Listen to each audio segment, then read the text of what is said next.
Good morning, everyone. This is a new video from Russia.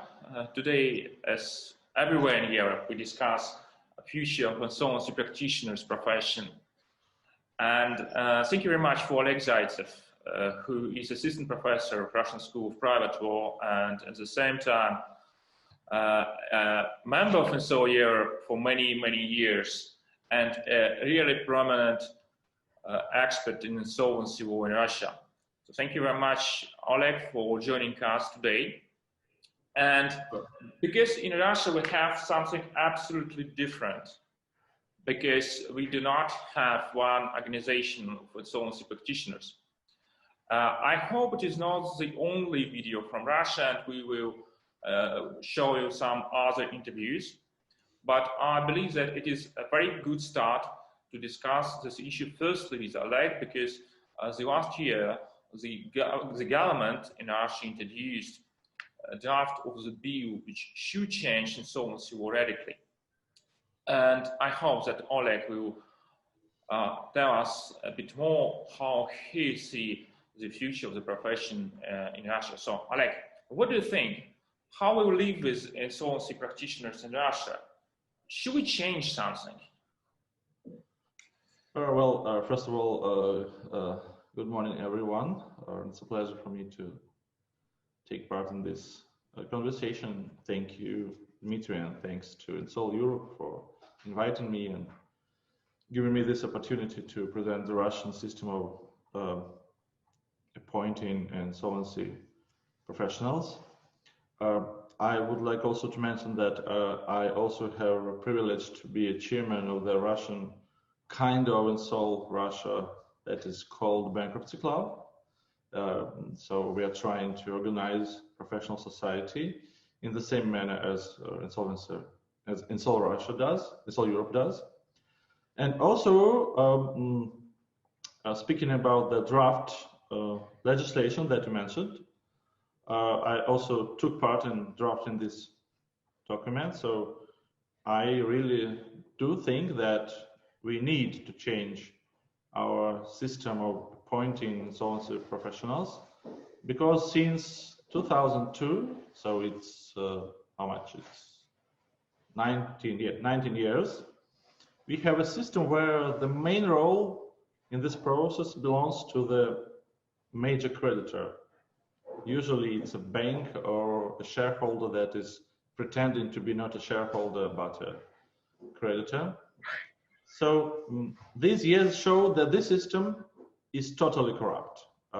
It doesn't work because mostly the practitioner that is appointed based on the suggestion of the major creditor works only for that creditor. And not only for that creditor, but he usually works against the other creditors and the debtor. So we have a system that is called controlled bankruptcy, where the procedure is controlled not by the practitioner, not by the court, but by the major creditor, the creditor that has the majority of voices on the creditors' meeting.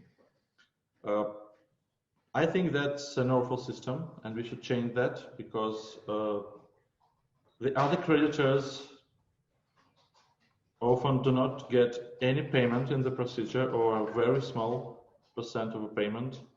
The debtors do not have a chance to save their business, to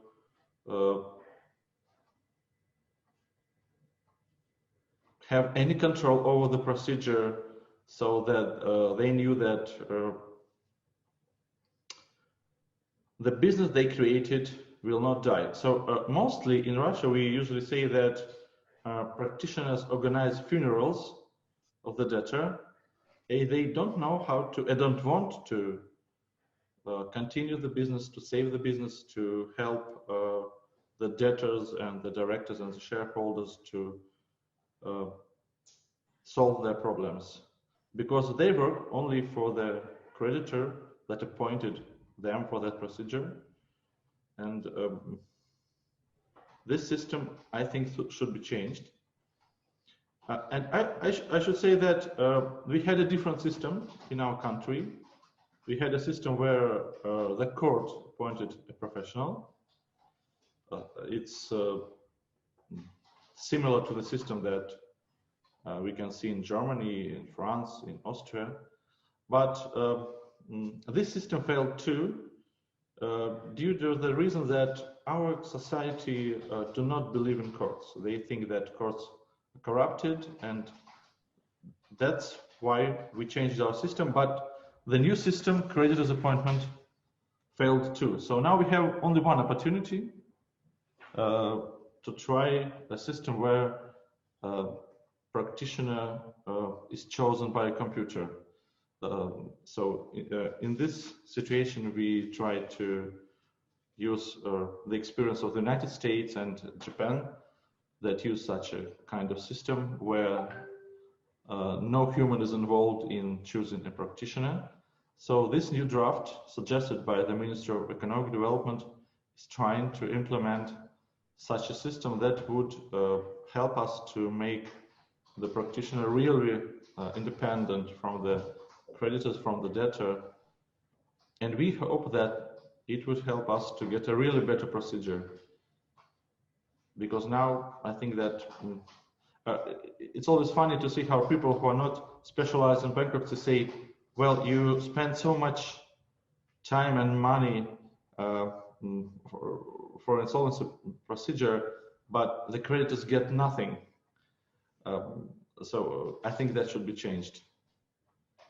Oleg, do you think it is possible that without the court we will be able to build effective insolvency? Because I understand very well, because I'm a Russian lawyer, that when we come to the court, we, let's say, not always believe that the court is going to be objective or professional or something else. And I would agree that ideally we would have a system where a very good court appoints an insolvency petitioner. But because we don't have this court now, does it mean that we should replace it by a computer, or we should change the court system? And as far as I understand, at the end of the day, it is the main argument of people who are against this draft. And I have to say, for people outside Russia, that it is a really controversial topic now. It is really controversial. Oleg, what do you think? Is it possible? Will we have something in that? Well, that's a good question, and I think you're expecting a good answer. Of course, courts are not ideal too, as everywhere. I don't think that there is a country where courts are ideal. And I should say that bankruptcy judges are the best judges in our country. I spent a lot of years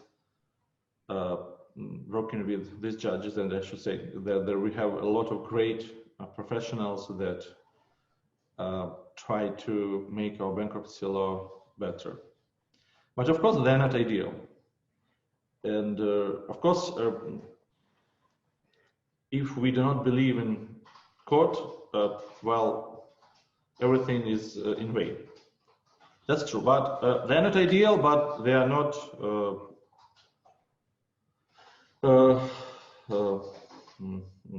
they're not the worst, I would say. So of course we can't change the courts. It's a very complicated task, and I don't think that bankruptcy is a profession that would be able to manage this problem, because it's complicated and it's not connected. It's connected with all the cases, not only bankruptcy cases. But I know that we had a really serious problem with appointing judges for the cases. When I worked for the Russian Supreme Commercial Court, we got a lot of complaints where parties tried to say that judges were appointed for the concrete cases on a corrupt basis. And we introduced a computer system that appointed judges for the cases. And the number of complaints decreased very quickly. So we have a really good experience in this area, that using computer system of appointing judges is a really very good idea. So why don't we try it with the insolvency professionals? And at the same time, we know that it works in the United States, it works in Japan, so why wouldn't it work in Russia? So I think that system is very complicated. And of course, it is very important that we have good judges, good insolvency practitioners, good banks, good tax services, and so on. So why don't we start with insolvency practitioners? Because speaking of my point of view, I think that court appointment is the best system. If you're a bankruptcy judge and you have 10 years at least of experience, well, you know all these insolvency professionals. You have seen all of them. And you know, for example, that this one is good for this, and this one should go to jail immediately. Insolvency judge is the best one to decide who is good for this procedure and who is good for that. But unfortunately, our society doesn't believe in courts, and we cannot ask them to believe if they do not believe, because it cannot be created by a statute. I hope that sometimes we will have this situation and people would believe in God, but now they do not. So the only system that we haven't tried is a computer appointment. I should say that since 2015, we have a system where if a corporate debtor is filing for insolvency, the self-regulation organization of insolvency practitioners would be chosen by a court, and some courts use a computer system that chooses such an organization in case of a corporate debtor filing. And I know that this system works not bad, because because debtors and creditors do not like it, and they try to find a way to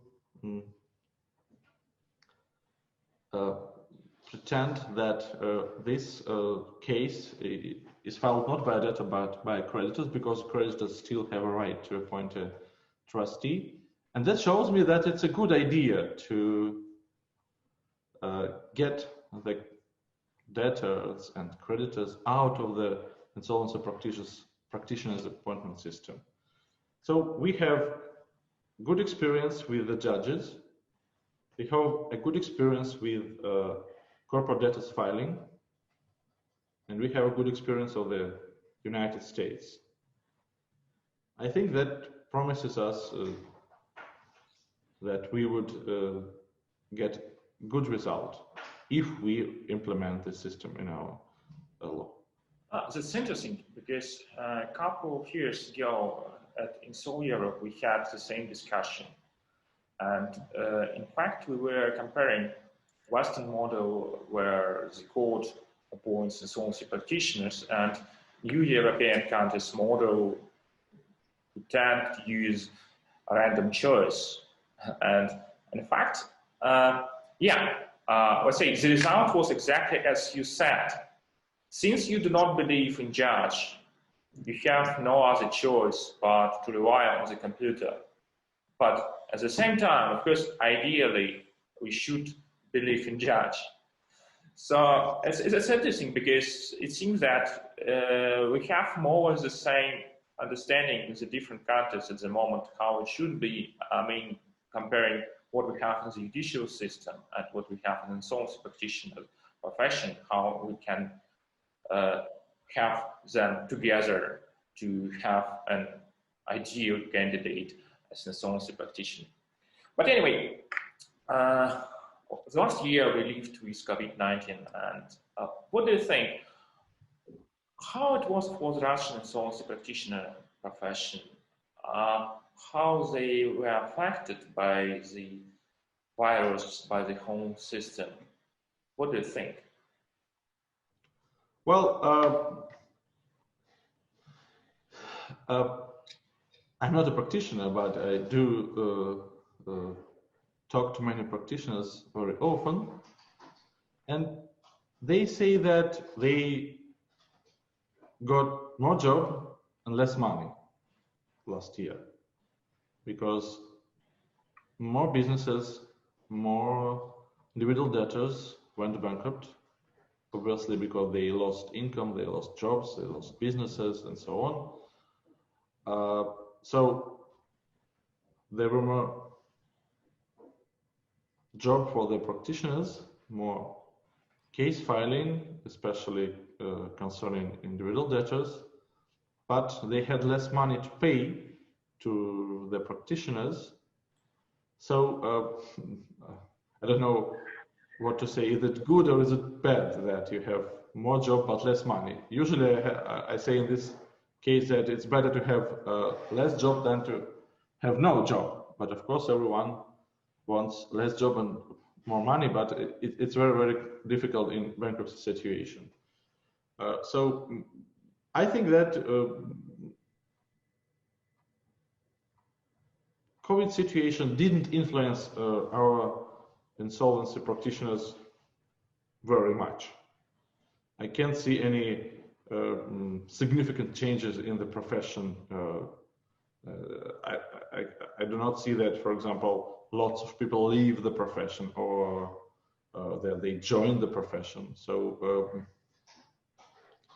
as usually in such a situation, in such financial crisis, bankruptcy profession like medicine gets some benefits, unfortunately, because we have more clients.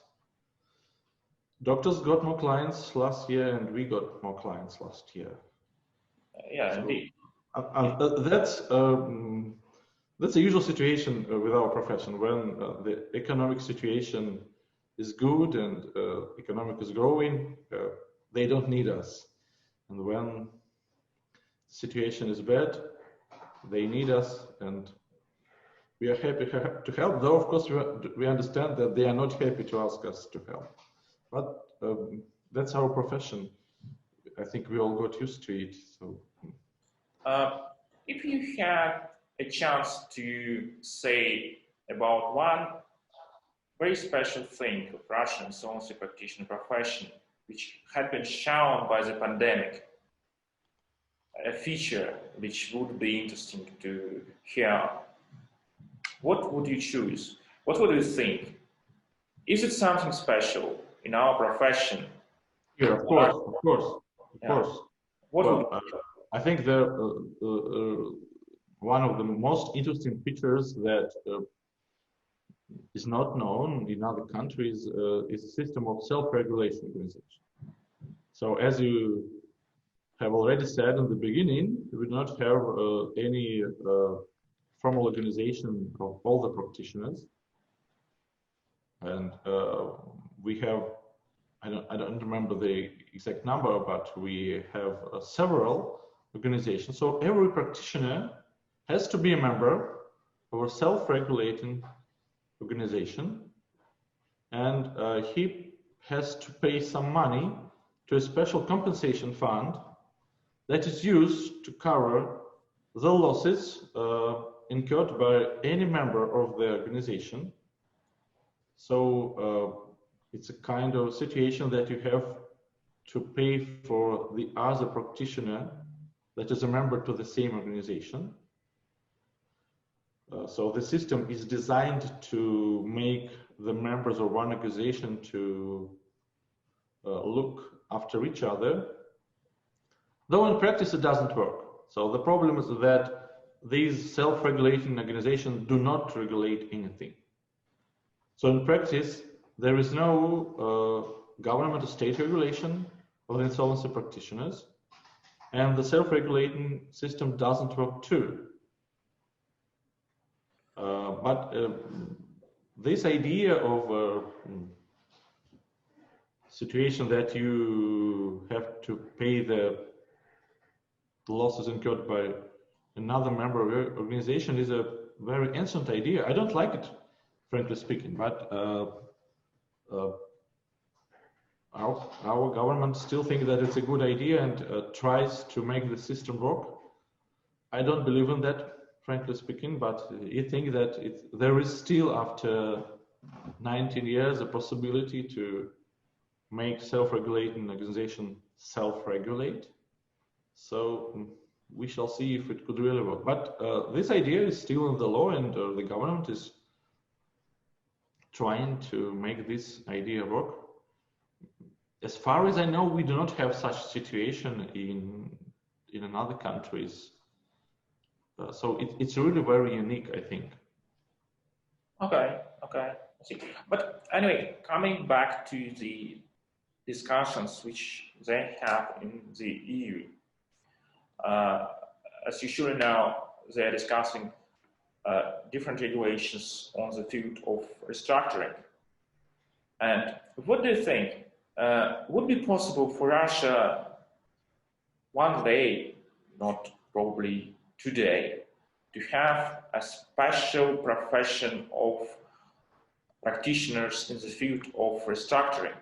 Do you think it is is it good for us? It would be good for us, or would we need that in the future? What do you think? Well, I know that there are systems where there are two types of professionals: those who work for liquidation and those who work for restructuring. But I don't like this idea, and we do not have it in Russia, and we are not even considering to introduce such a system. Because I understand that, of course, it's a really different situation than when you liquidate a business and when you try to save it and to operate a business that is still working, and you should act not like a liquidator but as a director of a company. And that's why I think that we should have a system where in restructuring cases it should be managed not by insolvency practitioners but by businessmen that act as directors for the viable companies. That is why the draft that you have already mentioned is suggesting a possibility where in a restructuring procedure for corporate debtors, there would be a possibility for their court to appoint not an insolvency professional, but any other professional that is suggested by the creditors to act as a director of the company. I think that we do not need to regulate the directors as a special professional, as a special profession. And in case of restructuring, we don't have to do it either.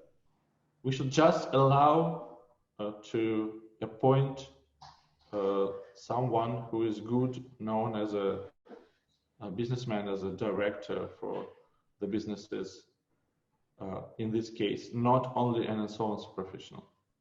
So that's what I think. So anyway, we are going to make a first step in this direction, isn't it? So I think that I don't think that it's a step in this direction.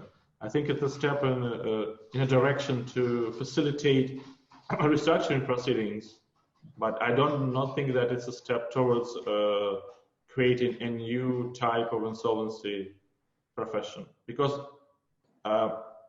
I think that managing distressed but still viable businesses is more like managing a viable businesses than managing businesses that is liquidated in insolvency proceeding. So at least I do not consider it as a step towards creating a new type of insolvency professionals. But of course, someone may think of it in this way. But I do not. we will see, because it is a theoretical discussion for us at the moment. We do not have real restructuring. It does not happen, honestly speaking. So we will see. Firstly, we should have probably restructuring, and after that, start discussing how we should find people for this procedure. All right. So anyway, the last question would be very short. What do you think? High-level professionals should work at lowest possible cost. Would you agree? I think the best question would be, would they agree? Because one of the main complaints of Russian insolvency practitioners, we get too low payment. They try to increase their payment every time that I deal with them. And that's normal. Of course, everyone wants to get more payment and work less. That's normal. But of course, there is a problem that bankruptcy procedure cannot afford, in most cases, an expensive professional. And especially now in this difficult situation with COVID, where we have more failures connected with the restrictions implied by the government due to the COVID pandemic. So I think that, of course, we should try to create a solution that would allow the debtors and the creditors get a cheap procedure. The cheaper, the better. But unfortunately, the Russian situation is really badly regulated, and we have a very bad system of paying to the insolvency practitioners. So I think that in our situation, the first task would be to create a good system of paying to the insolvency practitioners. And I think that the best system is giving them a percentage of the proceeds that they get during the procedure. We have such a system in individual cases where they get 7% of the money that they get during the procedure. But unfortunately, in corporate cases, they get percent of the amount paid to their non-secured creditors and non-privileged creditors. And in most cases, this amount is very small. So if you have done a lot of work, you spent a lot of time, but at the end of the day, you got no money for the for the creditors. You will be paid only a small amount of money, and of course, that's a bad system because in such cases, insolvency practitioners do not want to work as hard as they have to do. So, unfortunately, I think that that's a future task. And now we have first to increase the sums that we pay to the practitioners, and then only after that we will be able to start talking about how to make it smaller. Okay, as usual, we will see the future. It is a big problem with the whole Russian war, because we have good ideas and we have goals, and unfortunately, very often we say, okay, probably in the future, but it's reality. Most probably, it is connected with the judicial system finally. It's my personal opinion. But anyway, we can't change judicial system, as you said correctly. Everyone would agree with it. Anyway, thank you very much for this video. I hope that it is not the last video with you. And it is not the last video on this topic. Thank you very much. Thank you.